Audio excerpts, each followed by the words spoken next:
Hi అండి, welcome to Yog stock. అందరూ బాగున్నారు కదా? Thank you for supporting my videos అండి.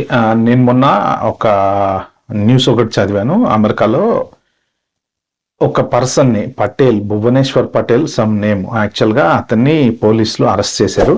ఎందుకు అరెస్ట్ చేశారు అని చెప్పి చదివితే దాంట్లో ఏముందంటే, యాక్చువల్గా ఇప్పుడు అతను కారులో వెళ్తున్నాడు, వెనక పోలీసు వాళ్ళు ఫాలో అయ్యారు.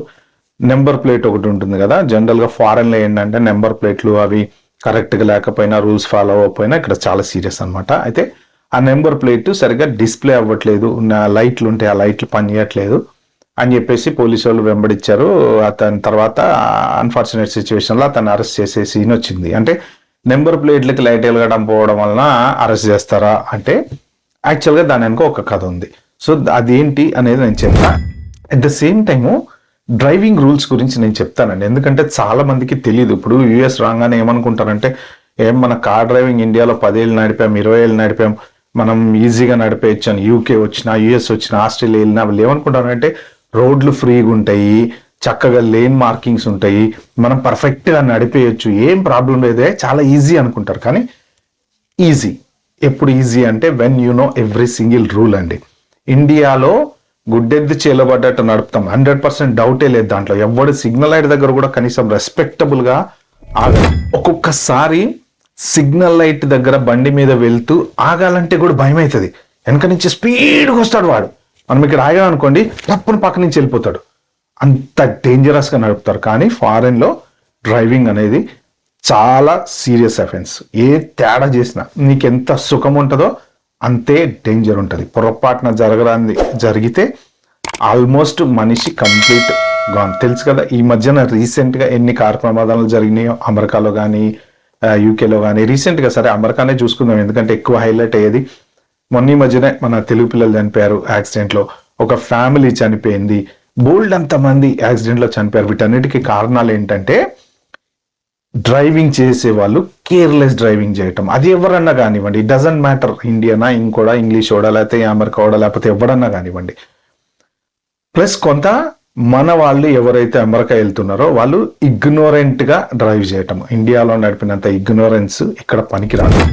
ఓకే, అందుకని నేనేంటంటే ఈ వీడియోలో మీకు కొన్ని డ్రైవింగ్ కి సంబంధించిన రూల్స్ ఎలా ఉంటాయి ఏంటి, ఒకవేళ ఇప్పుడు H1B మీద అమెరికా వెళ్ళాలని ఎవరన్నా అనుకున్నా, ఆల్రెడీ కొత్తగా రీసెంట్గా అమెరికా వెళ్ళిన వీళ్ళందరికీ, యూకేకి, యుఎస్కి ఎలాంటి డ్రైవింగ్ రూల్స్ ఉంటాయి అనేది నేను క్లియర్గా చెప్తా.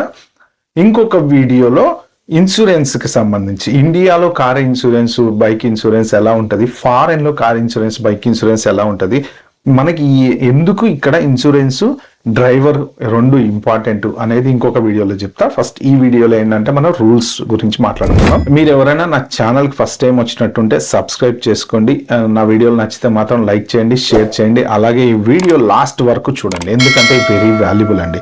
Driving is very important. మీ వల్ల మీ ప్రాణంతో పాటు పక్కవాడి ప్రాణం కూడా ఎప్పుడు డేంజర్లో ఉంటుంది. కాబట్టి నేను చెప్పే రూల్స్ దయచేసి జాగ్రత్తగా విని, మీకు తెలియకపోతే నేర్చుకోండి. ఎందుకు అంటే కంపల్సరీ మనం డ్రైవింగ్ చేసేటప్పుడు రూల్స్ తెలియాలి.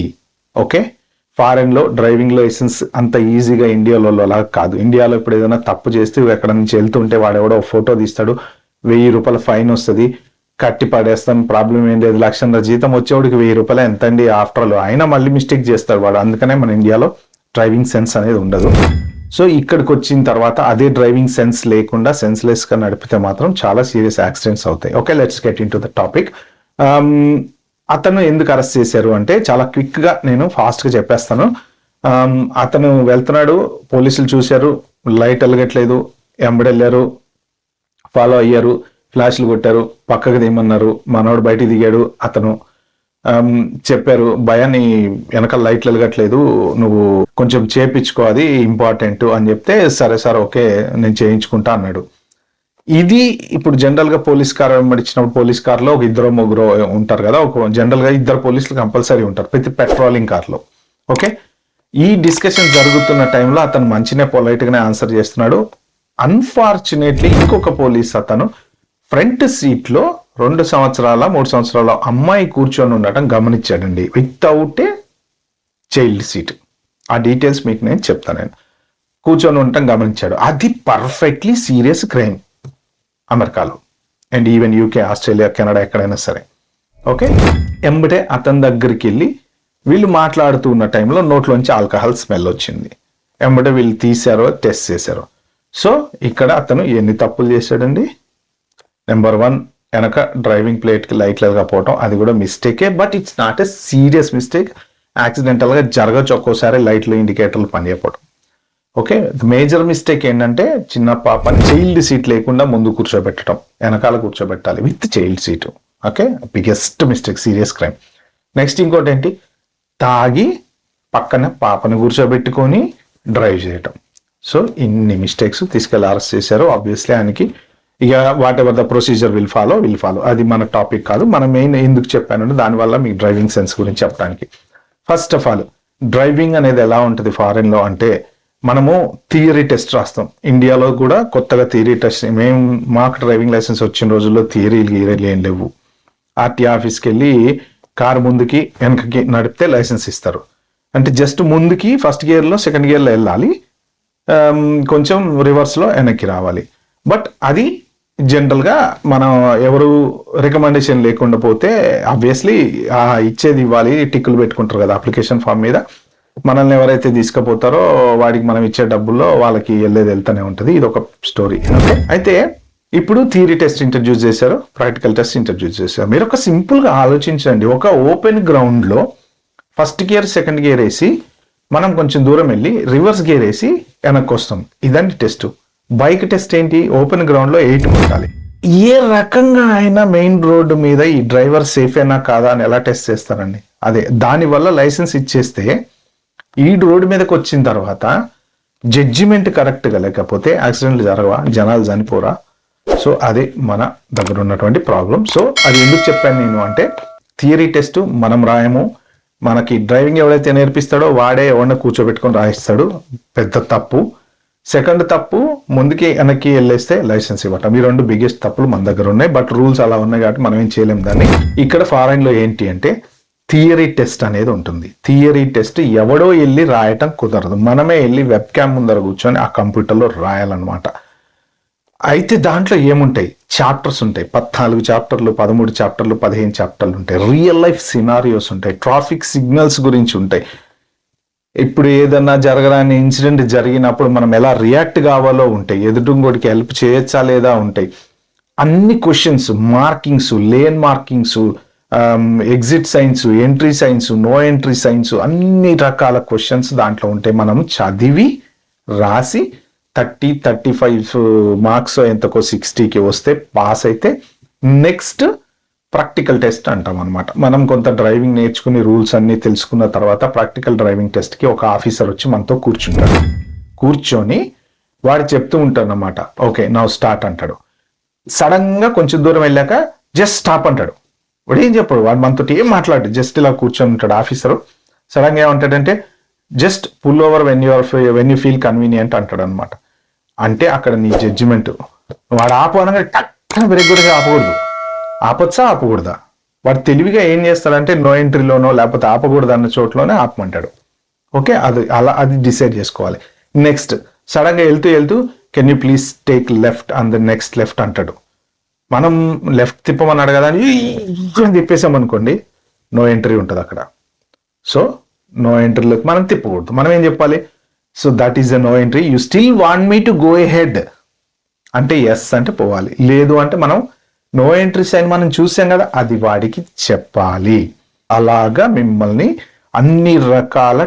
అన్ని క్వశ్చన్స్, స్పీడ్ లిమిట్ కానీ లేకపోతే రౌండ్ అబౌట్స్ కానీ 45 minutes ఈ టెస్ట్ అనేది నడుస్తుంది. అంటే మీరు రోడ్ అబ్జర్వేషన్ పర్ఫెక్ట్గా చేస్తున్నారా లేదా. ఇంకొక బిగ్గెస్ట్ సీరియస్ ఇష్యూ వాడు చెక్ చేసేది ఏంటంటే, లెఫ్ట్ తిరగమన్నప్పుడు లెఫ్ట్ మిర్రర్ చూడాలి, రైట్ తిరగమన్నప్పుడు రైట్ మిర్రర్ చూడాలి కదా.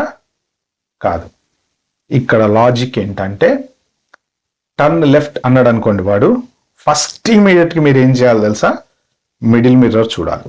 ఎందుకంటే మిడిల్ మిర్రర్లో మనకి వెనక ఉండేటువంటి ట్రాఫిక్ ఫస్ట్ తెలుస్తుంది మనకి. అంటే డిస్టెన్స్ ఎంత ఉంది, మనము ఎంత గ్యాప్లో మనము కంట్రోల్ చేసుకుని లెఫ్ట్కి తిరగగలము.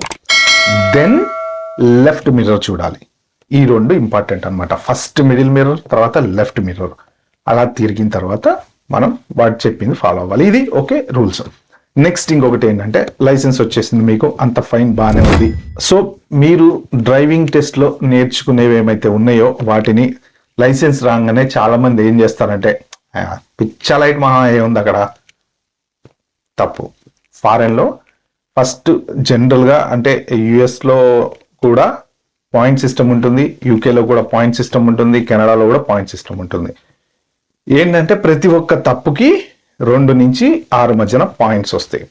అలా కొన్ని పాయింట్స్ కనుక వస్తే మన డ్రైవింగ్ లైసెన్స్ అనేది పోతుంది. మన డ్రైవింగ్ లైసెన్స్ కనుక పోతే మళ్ళీ ఇప్పుడు నేను ఏదైతే చెప్పిన ప్రొసీజర్ ఉందో సేమ్ ఫాలో అవ్వాలి.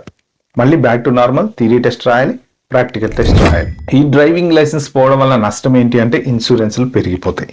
ఓకే, ఇన్ని ఇంపాక్ట్స్ ఉంటాయి, అది వేరే సబ్జెక్టు. సో మీరు ఫాలో అవ్వాల్సిన రూల్ ఏంటంటే first red signal jump impossible, చేయకూడదు. 2 పాయింట్లు కానీ 3 పాయింట్లు కానీ వస్తాయి, గుర్తుపెట్టుకోండి. జనరల్గా యుఎస్లో అయితే స్టేట్ బై స్టేట్ పాయింట్స్ అనేవి వేరీ అవుతాయి. యూకే అయితే అక్రాస్ ద గ్లోబు మీకు ఒకటే 12 పాయింట్స్ అనేవి ఉంటాయి అన్నమాట. నేను యూకే రూల్స్ మీకు చెప్తాను. ఫస్ట్ యుఎస్ రూల్స్ కానీ మాట్లాడుకుంటే మీకు ఆ పాయింట్స్ సిస్టంలో ఇన్ని పాయింట్స్ వచ్చిన తర్వాత 12, 13, 14, 10 స్టేట్ బై స్టేట్ ఉంటుంది అనమాట. ఓకే, ఒక్కొక్క స్టేట్లో జనరల్గా మేజర్గా అయితే సిమిలరే ఉంటాయి, కానీ కొన్ని స్టేట్స్లో కొంచెం డిఫరెంట్ ఉంటాయి. ఓకే, రెడ్ సిగ్నల్ క్రాస్ అయితే 2 పాయింట్లు 4 పాయింట్లు, for example 2 అనుకుందామండి, 2 points, total points వచ్చేసి 10 అనుకుందాం. Just take it as an example, ఎందుకంటే స్టేట్ టు స్టేట్ డిఫరెన్స్ ఉండొచ్చు కాబట్టి మనం కరెక్ట్ జడ్జి చేయలేం. బట్ యాజ్ అన్ ఎగ్జాంపుల్ తీసుకోండి. ఇప్పుడు నేను రెడ్ సిగ్నల్ క్రాస్ చేశాను, నాకు 2 పాయింట్స్ వచ్చాయి, అంటే ఇంకా మీకు 8 పాయింట్లు ఉన్నాయి. ఈ 2 పాయింట్లు అనేది ఏంటంటే మీకు 3 ఇయర్స్ ఉంటాయి మీ లైసెన్స్ మీద. సో ఈ 3 ఇయర్స్ దాటిన తర్వాత ఆ 2 మళ్ళీ 0 అయిపోయి మళ్ళీ మన 12 పాయింట్లు మనకు వచ్చేస్తాయి అనమాట, 10 పాయింట్లు ఎంతో సంథింగ్. అలాగా మీరు కంటిన్యూస్గా ఇప్పుడు టోటల్ 10 పాయింట్స్ మన లైసెన్స్ మీద మనకు ఉన్నాయంటే 3 సార్లు సిగ్నల్ జంప్ కొట్టారంటే అక్కడ 6 పాయింట్లు ఎగిరిపోయినాయి. ఓకే, స్పీడింగ్ ఎవరన్నా పట్టుకున్నారంటే నాకు తెలిసి స్పీడింగ్ చాలా సీరియస్ కాబట్టి ఒక 3 పాయింట్లు ఏమన్నా ఇస్తారు. అక్కడికి ఆల్రెడీ ఇటు 6 ఇటు 3 9 అయిపోయినాయి. ఇంకా మిగిలింది ఏంటి, ఒకటే పాయింట్. ఒకవేళ మనం 10 అనుకుంటే, లేదు 12 అనుకుంటే ఇంకా 3 పాయింట్స్ ఉంటాయి for example. However you take it. Next ఇంకా ఏదైనా బిగ్ మిస్టేక్ జరిగింది అంటే జంప్ అయ్యాము, స్పీడింగ్ వెళ్ళాము, లేకపోతే లెఫ్ట్ రైట్ తిరిగే చోట నో ఎంట్రీలోకి వెళ్ళాము, పోలీసు వాడు చూశాడు, లేకపోతే some what ever it is the mistake, దానికి ఇంకొక 3 పాయింట్స్ ఇస్తారు. అయిపోయింది, లైసెన్స్ పోయింది, గోయిందా. మళ్ళీ మనం పోవాలి, మళ్ళీ థియరీ టెస్ట్ రాయాలి, మళ్ళీ ప్రాక్టికల్ టెస్ట్ రాయాలి, మళ్ళీ తెచ్చుకోవాలి. నెక్స్ట్ ఇన్సూరెన్స్కి వెళ్ళినప్పుడు ఇన్సూరెన్స్ పెరుగుతుంది. ఇది డ్రైవింగ్ రూల్స్. కాబట్టి ఏంటంటే థియరీ టెస్ట్ మీరు చదువుకోండి. ఇంటర్నేషనల్ డ్రైవింగ్ లైసెన్స్ మీద ఎవరైనా కనుక వచ్చి అమెరికాలో కారు నడుపుతున్నారంటే ఫస్ట్ మీరు డ్రైవింగ్ రూల్స్ తెలుసుకోండి.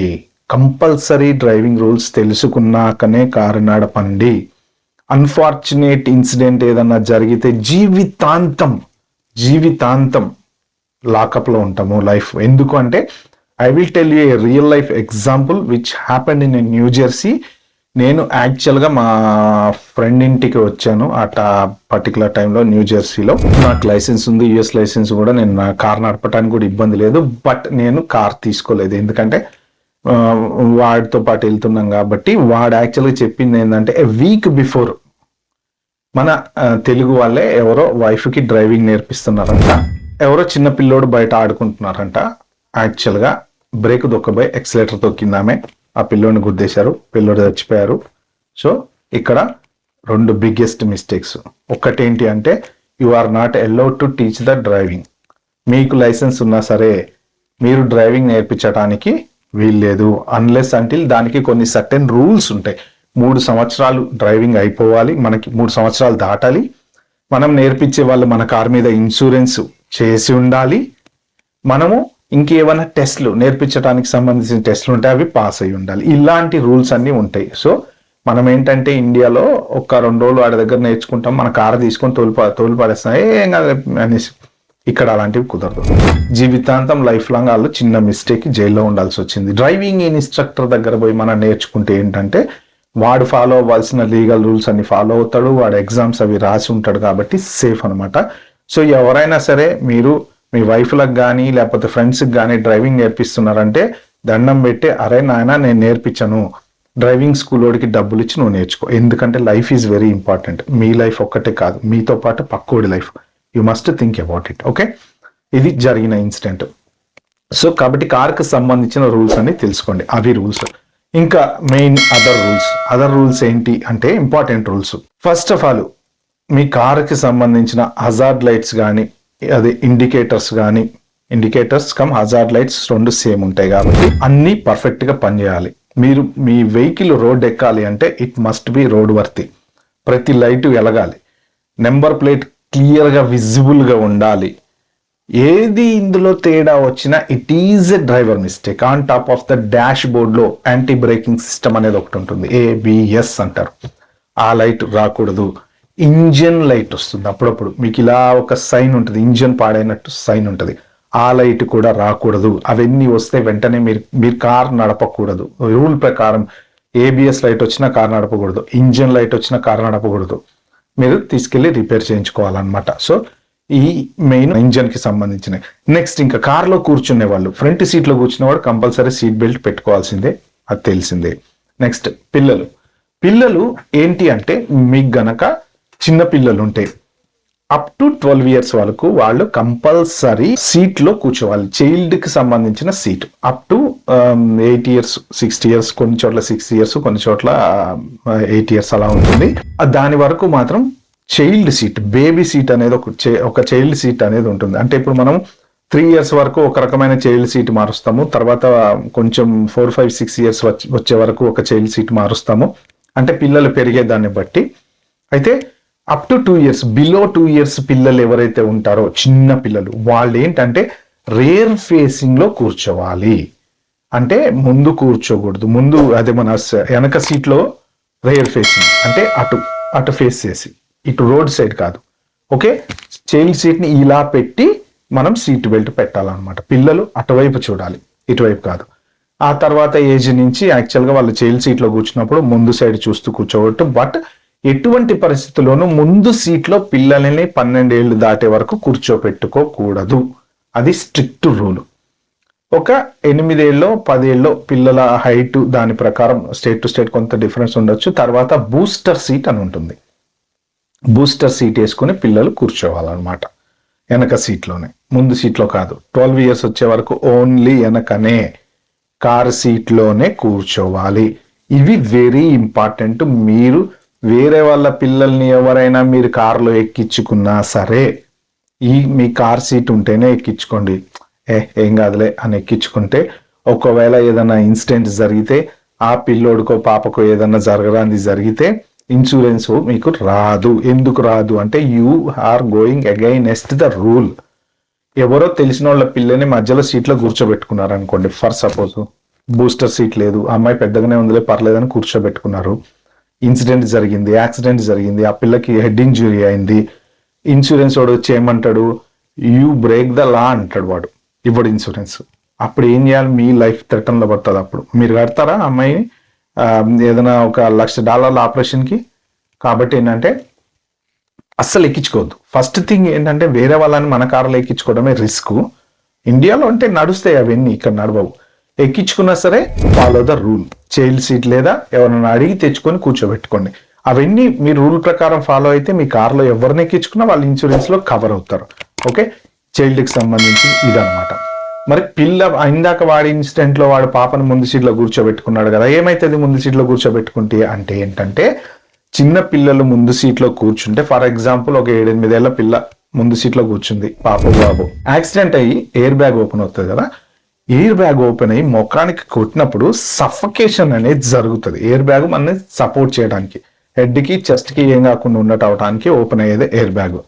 అదేంటంటే సఫకేట్ అయ్యి ఒక్కిరి బిక్కిరి అయిపోతాం మనం. చిన్న పిల్లలు తట్టుకోగలుగుతారా? తట్టుకోలేరు. అందుకని ఏంటంటే వాళ్ళని ముందు కూర్చోబెట్టద్దు అంటారనమాట. ఓకే, అది రీజన్. సో ఇవన్నీ మీరు తెలుసుకోండి. Plus every single person in the car responsibility డ్రైవర్దే. ఫ్లైట్లో 400 మంది జీవితాలు పైలట్ చేతిలో ఎలా ఉంటాయో కారు కూడా అంతే. సీట్ బెల్ట్ లేకుండా పక్కోడు కూర్చున్నా ఫైన్ పడేది నీకే. వాళ్ళ ఏజ్ని బట్టి ఒక్కొక్కసారి వాళ్ళకి ఫైన్ పడితే పడచ్చేమో వాళ్ళు, కానీ బట్ రెస్పాన్సిబిలిటీ, అందరూ కరెక్ట్ కూర్చున్నారా, సీట్ బెల్ట్ పెట్టుకున్నారా, వెనక బూట్ ఓపెన్ చేసి కూడా ఉండకూడదు, ఎటువంటి బయట వాళ్ళకి ఇబ్బంది కలగకుండా ఉండాలన్నమాట. ఇవన్నీ రూల్స్ కంపల్సరీ పాటించాలి. మీరు థియరీ బుక్ చదువుకుని మాత్రమే ఇంటర్నేషనల్ గా ఎవరైనా అమెరికా వచ్చిన వాళ్ళు డ్రైవింగ్ అయితే చేయండి. ఇది US లో.